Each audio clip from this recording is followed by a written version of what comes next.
Gordon was cross. "Why should Henry have a new shape?" he grumbled. "A shape good enough for me is good enough for him. He goes gallivanting off, leaving us to do his work, and comes back saying how happy he feels. It's disgraceful.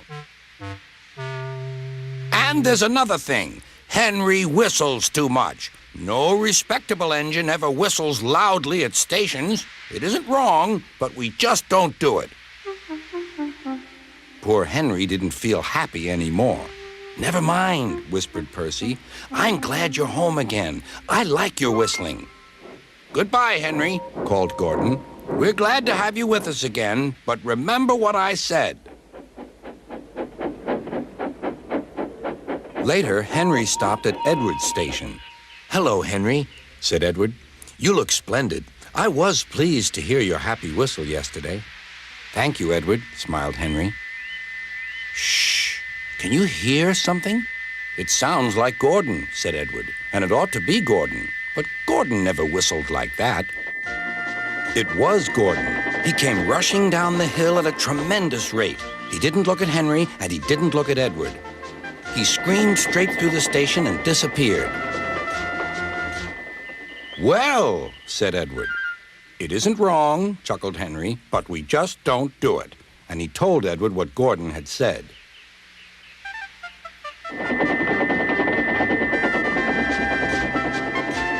Meanwhile, Gordon screeched along the line. The noise was awful.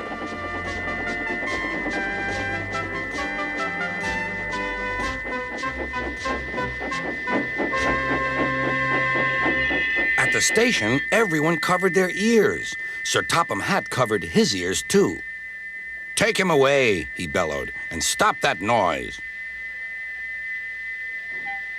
Gordon puffed sadly away, but he wouldn't stop whistling until two fitters climbed up and knocked his whistle valve in place. That night, Gordon slunk into the shed. He was glad it was empty. "It isn't wrong," murmured Henry to no one in particular, "but we just don't do it." No one mentioned whistles. Next morning, Henry was enjoying himself enormously. "I feel so well, I feel so well," he sang. "Trickety-trock, trickety-trock," hummed his coaches. Then he saw some boys on a bridge. "Beep, beep, hello," he whistled. "Oh," he called. The boys didn't wave and take his number. They thought it fun to drop stones on him instead. "They've broken our glass! They've broken our glass!" cried the coaches. The passengers weren't hurt, but they were cross. "Call the police." "No," said the driver. "Leave it to Henry and me." "What will you do?" they asked. "Can you keep a secret?"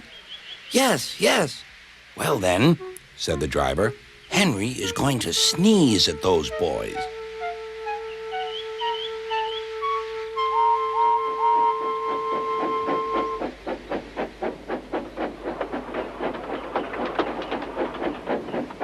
Lots of people were waiting at the station just before the bridge. They wanted to see what would happen. "Henry has plenty of ashes," said the driver. "Please keep all windows shut till we've passed the bridge. Henry's as excited as we are, aren't you, old fellow?" Henry felt more stuffed up than excited.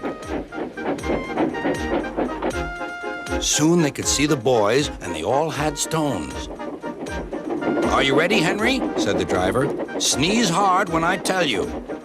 "Now," he said. Achoo! Out for the train.